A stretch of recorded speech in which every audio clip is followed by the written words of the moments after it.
जय गौ माता, जय गोपाल, भारत माता की जय।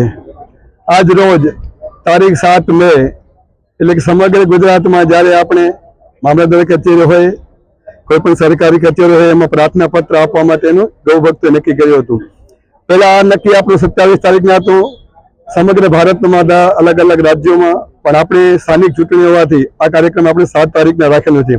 અને આપ જોઈ શકો છો ત્યારે અંજાર તાલુકામાં જેને કહી શકાય ગૌ ભક્તો માટેનું જેને કે લાગણીશીલ એક શહેર કહી શકાય, તાલુકો કહી શકાય. વિશાળ બોડી સંખ્યામાં માત્ર ગૌ પ્રેમીઓ હોય જ, તેની સાથે સમગ્ર સનાતન સંતો જોડાણા છે. આપ જોઈ શકો છો સંતોની વિશાળ સંખ્યા ક્યારે હોઈ શકે, જ્યારે કંઈક ને કંઈક એક ક્રાંતિ આવવાની હોય ત્યારે. એ તો એ પ્રસંગે આપણે મામલતદારશ્રીને આપણે પ્રાર્થના પત્ર, આમાં કોઈ આવેદન પત્ર જેવું કાંઈ ઉલ્લેખ નથી, માત્ર ને માત્ર પ્રાર્થના એટલે કે રિક્વેસ્ટ કરવાની પ્રાર્થના પત્ર આપણે મોહમ્મદશ્રીને અર્પણ કર્યું છે. ત્યારે આ પ્રસંગે આપણે ગૌ માતા પાસે, મા ભારતી પાસે પ્રાર્થના કરી કે અમારે જેને કહી શકે અમારો જે ભાવ છે, અમારા જે ભાવ સનાતનનો ભાવ છે, ચોક્કસપણે સરકાર સુધી પહોંચશે. ને આમાં કોઈ પ્રમુખ, ઉપપ્રમુખ કે મંત્રી કોઈ પણ જાતનું કાંઈ નથી, માત્ર આપણે આગવું સ્થાન રાખ્યો તો માત્ર નંદીજી અને ગૌ માતાનું રહેલું છે. આમાં કોઈનો નારો નથી, કોઈ નાદ નથી, હોય તો માત્ર શ્રી રામ જય રામ સાથેનું નાદ આપ્યું છે આપણે. અને ભગવાન એ લોકોને સરકારશ્રીની એવી રીતના જેને કહે ને પ્રકાશ કરીને બુદ્ધિમાં આવનાર દિવસમાં જલ્દીથી જલ્દી ને ગૌ માતાનું રાષ્ટ્રમાતા ઘોષિત થાય, ગૌ માતાનું રક્ષણ થાય, ગૌ માતાનું સંરક્ષણ થાય, એ જ ભાવનાથી શાંતિ શ્રદ્ધા સાથે આ જેને કહી શકાય આપણે પત્ર અર્પણ કર્યું છે. જય ગૌ માતા, જય ગોપાલ, રાધે રાધે, ભારત માતા કી જય.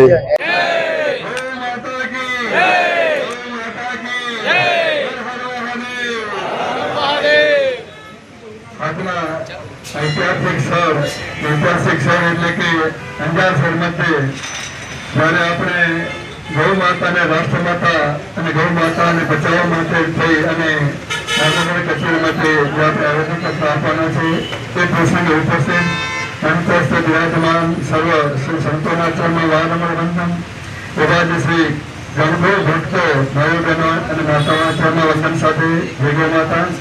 ખૂબ આનંદની વાત છે કે જ્યારે સમગ્ર શહેરમાં ગૌ માતાને રાષ્ટ્રમાતા ઘોષિત કરવા માટે થઈ અને 27 તારીખે ગુજરાત રાજ્યને મૂકી બાકી અલગ અલગ રાજ્યોમાં જે આપવામાં આવે આવેદનપત્ર આપણે એટલા માટે લેટ થાય કે આપણે અહીંયા સ્થાનિક સ્વરાજ્ય ચૂંટણીઓ માટે થઈને આપણે આ 7 તારીખ પસંદ કરી છે ગૌ ભક્તો. ખૂબ આનંદની વાત છે મિત્રો. આ પ્રસંગ છે મારો, તમારો કે કોઈ રાજકીય પ્રસંગ નથી. માત્ર ને માત્ર પ્રસંગ હોય તો માત્ર ને માત્ર આપણી ગૌ માતા માટેનો છે. આમાં કોઈ પ્રમુખ, કોઈ મંત્રી, કોઈ પક્ષ કે કોઈ પદ કોઈ પણ જાતનું કાંઈ નથી. અને આપણા બધાનો પક્ષ છે એટલે આપણું સનાતનનો પક્ષ છે, આપણો રાષ્ટ્રનો પક્ષ છે. એટલે આમાં કોઈ પ્રમુખ નથી. માત્ર ને માત્ર આપણા પ્રમુખ કે ઉપપ્રમુખ હોય તો માત્ર નંદીજી અને ગૌ માતા રહેલી છે.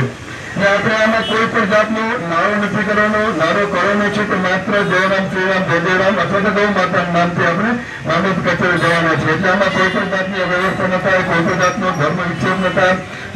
માત્ર ગૌ માતાના લક્ષ્યમાં રાખીને આપણે અહીંયાથી મામલતદાર કચેરીમાં આપણે આવેદનપત્ર આપીને એટલે તેની સાથે આપણે સૌ સંતોની ઉપસ્થિતિમાં આપણે સૌની ભાવના છે. અને આ પ્રસંગ તો 100% આ ઘટના ઘટવાની છે. ગૌ માતાનું રાષ્ટ્રમાતા ઘોષિત થવાની છે.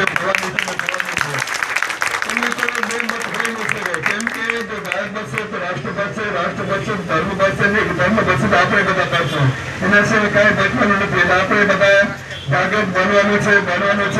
છેલ્લા લગભગ આપણે ઘણા વખતથી આપણા પ્રજાવત્સલ દેશના પ્રધાન નરેન્દ્રભાઈ મોદી હોય કે આપણા રાજ્યના મુખ્ય મંત્રી સંતો હોય અને આની શરૂઆત વૃંદાવનથી થયેલી હતી. અને જે વખતે મારા પર શબ્દ ભાગે છે કે વૃંદાવન એ વખતે મારી ત્યાં હાજરી હતી.